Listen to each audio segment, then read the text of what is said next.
Hi friends, welcome back to my channel. Friends, ಎಲ್ಲರೂ ಹೇಗಿದ್ದೀರಾ? ಎಲ್ಲರೂ ಚೆನ್ನಾಗಿದ್ದೀರಾ ಅಂತ ಭಾವಿಸ್ತೀನಿ. ನಾನು ಕೂಡ ತುಂಬಾ ಚೆನ್ನಾಗಿದ್ದೀನಿ. ಫ್ರೆಂಡ್ಸ್, ಇದು ಮಂಗಳವಾರದ ವ್ಲಾಗ್ ಆಗಿರುತ್ತೆ. ನಾನು ಮಧ್ಯಾಹ್ನ ವ್ಲಾಗ್ನ ಸ್ಟಾರ್ಟ್ ಮಾಡಿದ್ದೀನಿ.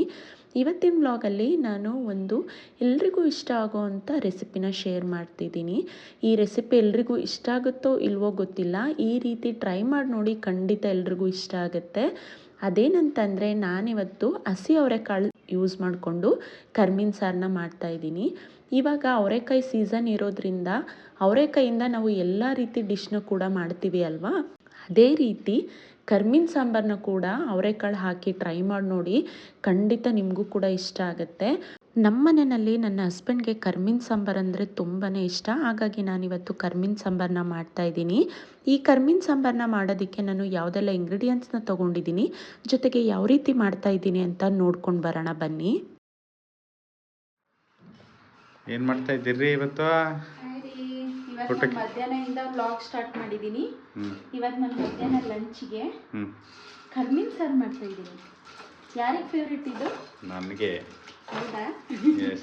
ಅದಕ್ಕೆ ನಿಮಗೋಸ್ಕರ ಕರ್ಮೀನ್ ಸಾರು ಮಾಡ್ತಾ ಇದ್ದೀನಿ. ನಾನು ಇವಾಗ ಫಸ್ಟಿಗೆ ಕರ್ಮೀನ ಹುರ್ಕೊಳ್ತಾ ಇದ್ದೀನಿ. ಇಲ್ಲಿ 100 ಗ್ರಾಮ್ ಕರ್ಮೀನ್ ಇದೆ. ತುಂಬ ಕಪ್ಪಗೆ ಮಾಡೋದು ಬೇಡ, ಇದನ್ನು ಸ್ವಲ್ಪ ಕಲರ್ ಚೇಂಜ್ ಆಗಬೇಕು. ಯಾಕಂದರೆ ಇದನ್ನು ನಾನು ಬಿಗ್ ಬಾಸ್ಕೆಟಲ್ಲಿ ತರಿಸಿದ್ದೀನಿ, ಊರಿಂದ ತಂದಿಲ್ಲ.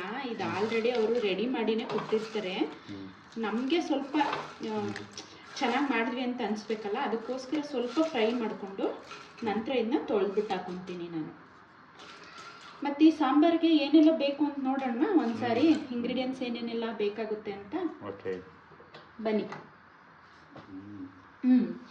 ಬನ್ನಿ, ಇವಾಗ ನಾನು ಏನೇನು ಬೇಕು ಅಂತ ತೋರಿಸ್ತಾ ಇದ್ದೀನಿ. ನಾನಿವತ್ತು ಕರ್ಮೀನ್ ಸಾರಿಗೆ ಹಸಿಕಾಯಿನ ಹಾಕೊತಾ ಇದ್ದೀನಿ. ಇಲ್ಲಿ ಒಂದು 1/4 kg ಜಾಸ್ತಿ ಇರ್ಬೋದು ಕಾಯಿ. ಹಸಿಕಾಯಿ ತೊಗೊಂಡಿದ್ದೀನಿ. ನಂತರ ಕಾಯಿನ ಬೇಯಿಸ್ಕೊಳ್ಳೋದಕ್ಕೆ 1 ಕಪ್ ನೀರನ್ನು ಕೂಡ ತೊಗೊಂಡಿದ್ದೀನಿ. ಇಲ್ಲಿ ಖಾರಕ್ಕೆ ಸಾಂಬಾರು ಪುಡಿ, ಮನೇಲೇ ಮಾಡಿರೋ ಸಾಂಬಾರು ಪುಡಿ ಇದು. ಜೊತೆಗೆ 1 ಟೇಬಲ್ ಸ್ಪೂನ್ ಧನಿಯಾ ಪುಡಿ, 1.5 ಟೇಬಲ್ ಸ್ಪೂನ್ ಸಾಂಬಾರು ಪುಡಿ ತೊಗೊಂಡಿದ್ದೀನಿ. ಹಾಗೆ ಇದಕ್ಕೆ ರುಚಿಗೆ ಉಪ್ಪನ್ನು ತೊಗೊಂಡಿದ್ದೀನಿ. ಒಗ್ಗರಣೆಗೆ ಎಣ್ಣೆ ನಾನಿಲ್ಲಿ 1.5 ಟೇಬಲ್ ಸ್ಪೂನ್ ಆಗೋಷ್ಟು ಎಣ್ಣೆ ತೊಗೊಂಡಿದ್ದೀನಿ. ಜೊತೆಗೆ ಒಗ್ಗರಣೆಗೆ ಜೀರಿಗೆ ಹಾಕಿದ್ರೆ ಕರ್ಮೀನ್ ಸಾಂಬಾರು ಟೇಸ್ಟ್ ತುಂಬ ಚೆನ್ನಾಗಿರುತ್ತೆ. ಹಾಗೆ ಒಗ್ಗರಣೆಗೆ 1 ಬೆಳ್ಳುಳ್ಳಿನ ಜಜ್ಜಿಟ್ಕೊಂಡಿದ್ದೀನಿ. ಈ ಥರ ತುಂಬ ಸಾಫ್ಟಾಗಿ ಮಾಡ್ಕೊಬಾರ್ದು, ಈ ರೀತಿ ಜಜ್ಜಿಟ್ಕೊಬೇಕು. ಹಾಗೆ 1 ಗೆಡ್ಡೆ ಈರುಳ್ಳಿ, ಅಂದರೆ ದಪ್ಪ ಈರುಳ್ಳಿನ ಈ ರೀತಿ ಸ್ಲೈಸ್ ರೀತಿ ಕಟ್ ಮಾಡಿ ಇಟ್ಕೊಂಡಿದ್ದೀನಿ. ಜೊತೆಗೆ ಸ್ವಲ್ಪ ಕರಿಬೇವಿನ ಸೊಪ್ಪು ತೊಗೊಂಡಿದ್ದೀನಿ. ಕರಿಬೇವಿನ ಸೊಪ್ಪು ಹಾಕೋದ್ರಿಂದ ಫ್ಲೇವರ್ ಚೆನ್ನಾಗಿರುತ್ತೆ. ನಿಮ್ಗೆ ಇಷ್ಟ ಇಲ್ಲ ಅಂದರೆ ಸ್ಕಿಪ್ ಮಾಡ್ಬೋದು. ಹಾಗೆ 2 ಹುಳಿ ಟೊಮೊಟೊನ ಹೆಚ್ಚಿಟ್ಕೊಂಡಿದ್ದೀನಿ, ನಾನಿಲ್ಲಿ ಸ್ಲೈಸ್ ರೀತಿ ಹೆಚ್ಚಿಟ್ಕೊಂಡಿದ್ದೀನಿ. ಹಾಗೆ ಇಲ್ಲಿ ಹುಣಸೆಹಣ್ಣನ್ನು ನೆನೆ ಹಾಕಿದ್ದೀನಿ. ಹುಣಸೆಹಣ್ಣು ಹಾಕಿದ್ರೇ ಕರ್ಮೀನ್ ಸಾಂಬಾರು ಟೇಸ್ಟ್ ಚೆನ್ನಾಗಿರೋದು.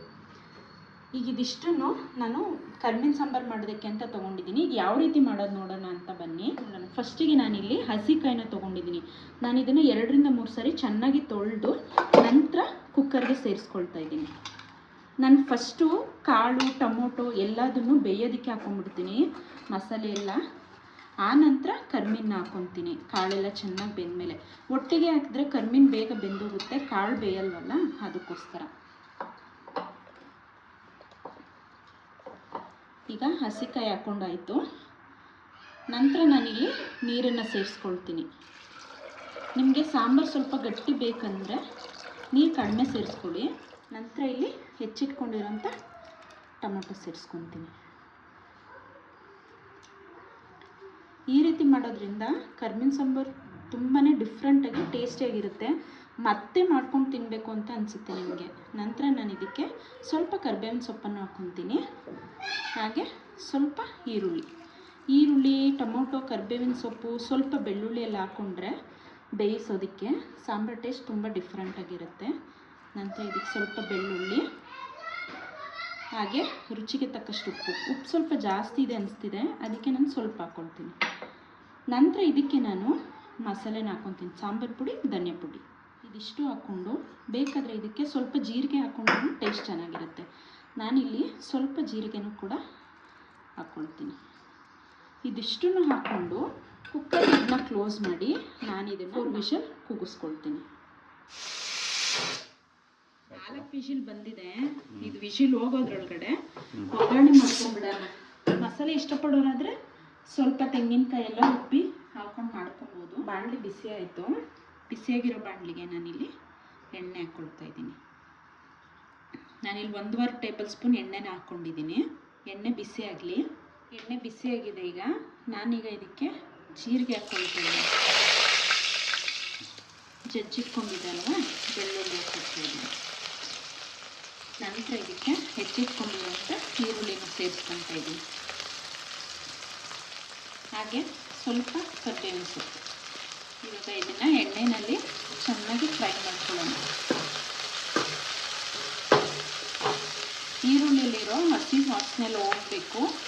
ಹಾಗೆ ಈರುಳ್ಳಿ ಕಲರ್ ಚೇಂಜ್ ಆಗಬೇಕು. ಅಲ್ಲಿವರೆಗೂ ಇದನ್ನು ಆಯಿಲಲ್ಲಿ ಫ್ರೈ ಮಾಡ್ಕೊಳ್ಳೋಣ.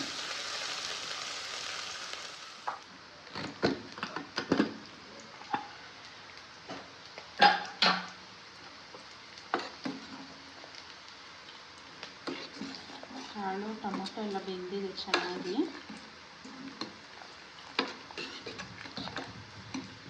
ಈಗ ಒಗ್ಗರಣೆಗೆ ಹಾಕಿದ್ವೆಲ್ಲ ಈರುಳ್ಳಿ ಬೆಳ್ಳುಳ್ಳಿ ಎಲ್ಲ ಚೆನ್ನಾಗಿ ಫ್ರೈ ಆಗೈತೆ. ಈಗ ಇದಕ್ಕೆ ಬೇಯಿಸಿಟ್ಕೊಂಡಿರೋ ಸಾಂಬಾರನ್ನ ಅದಕ್ಕೆ ಹಾಕ್ಕೊಳ್ಳೋಣ ಒಗ್ಗರಣೆಗೆ.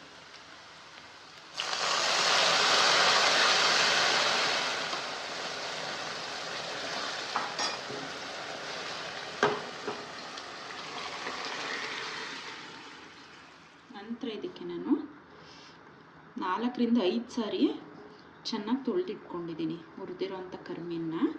ಇದನ್ನು ಸೇರಿಸ್ಕೊಳ್ಳೋಣ.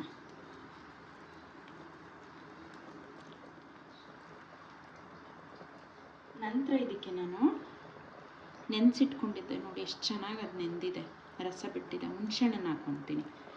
ಹುಣಸೆಹಣ್ಣಿನ ರಸ.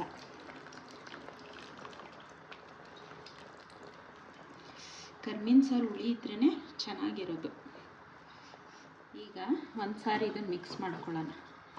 ಹುಳಿ ಕಾಳಿಗೆ ಕರಿಮೀನಿಗೆಲ್ಲ ಹಿಡಿಬೇಕಲ್ಲ, ಅದಕ್ಕೆ.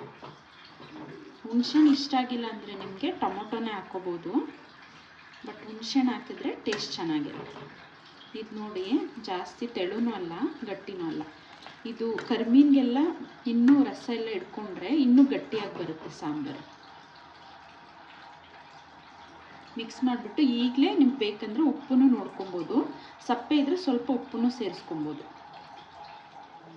ಕುದಿ ಬರುವಾಗ ನಾನು ಇದಕ್ಕೆ ಸ್ವಲ್ಪ ಕೊತ್ತಂಬರಿ ಸೊಪ್ಪು ಕಟ್ ಮಾಡಿ ಇಟ್ಕೊಂಡಿದ್ದಲ್ಲ, ಅದನ್ನು ಹಾಕೋತಾ ಇದ್ದೀನಿ.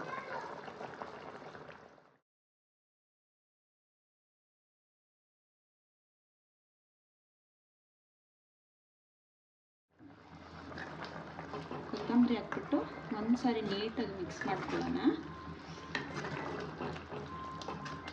ಮಿಕ್ಸ್ ಮಾಡಿಕೊಂಡು ಒಂದು 5 ನಿಮಿಷ ಇದನ್ನು ಬೇಯೋದಕ್ಕೆ ಬಿಡಬೇಕು.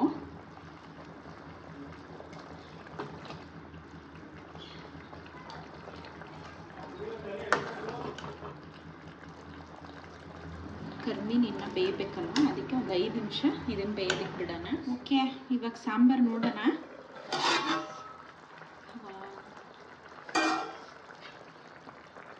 ನೋಡಿ, ಸಾಂಬಾರು ಫುಲ್ಲು ಎಣ್ಣೆ ಬಿಟ್ಕೊಳ್ತಾ ಇದೆ. ಇವಾಗ ಇದು ಕರೆಕ್ಟಾಗಿ ಆಗಿದೆ ಅಂತ. ಸಾಂಬಾರು ತಿಕ್ನೆಸ್ ನೋಡಿ, ತುಂಬ ತೆಳುವಾಗೂ ಇಲ್ಲ ಗಟ್ಟಿನೂ ಇಲ್ಲ.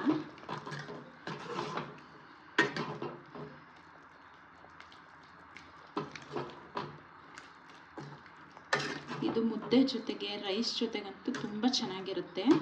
ಜೊತೆಗೆ ಕೆಮ್ಮು ನೆಗಡಿ ಆ ಥರ ಏನಾದರೂ ಆದರೆ ಈ ರೀತಿ ಕರಿಮೀನು ಹುಳಿ ಮಾಡಿಕೊಟ್ರೆ ಕೆಮ್ಮು ನೆಗಡಿ ಎಲ್ಲ ಕಡಿಮೆ ಆಗುತ್ತೆ. ಕುಡಿಯೋದಕ್ಕಂತೂ ತುಂಬಾ ಚೆನ್ನಾಗಿರುತ್ತೆ ಈ ಥರ ಮಾಡಿಕೊಟ್ರೆ. ಈಗ ಕರಿಮೀನು ಸಾರು ಜೊತೆ ನಾನು ರೈಸ್ನ ಸರ್ವ್ ಮಾಡ್ತೀನಿ. ಈ ಕರಿಮೀನು ಸಾರು ಜೊತೆ ಮುದ್ದೆ ಮತ್ತು ರೈಸ್ ಎರಡೂ ಕೂಡ ಸೂಪರ್ ಕಾಂಬಿನೇಷನ್ ಅಂತಲೇ ಹೇಳ್ಬೋದು. ಹೌದು, ಈಗ ಈ ರೆಸಿಪಿ ನಿಮ್ಮೆಲ್ರಿಗೂ ಇಷ್ಟ ಆಗಿರುತ್ತೆ ಅಂತ ಭಾವಿಸ್ತೀನಿ. ರೆಸಿಪಿ ಇಷ್ಟ ಆಗಿದ್ದರೆ ಪ್ಲೀಸ್ ಒಂದು ಲೈಕ್ ಮಾಡಿ. ಜೊತೆಗೆ ಇನ್ನೂ ಯಾರಾದರೂ ಚಾನಲ್ನ ಸಬ್ಸ್ಕ್ರೈಬ್ ಮಾಡ್ಕೊಳ್ಳದೆ ವಿಡಿಯೋಗಳನ್ನು ನೋಡ್ತಾ ಇದ್ದರೆ ಚಾನಲ್ನ ಸಬ್ಸ್ಕ್ರೈಬ್ ಮಾಡಿಕೊಂಡು ವಿಡಿಯೋಗಳನ್ನು ನೋಡಿ ಸಪೋರ್ಟ್ ಮಾಡಿ ಅಂತ ಹೇಳ್ತಾ ಇಲ್ಲಿಗೆ ನಾನು ಇವತ್ತಿನ ವ್ಲಾಗ್ನ ಎಂಡ್ ಮಾಡ್ತಾ ಇದ್ದೀನಿ. Thank you all.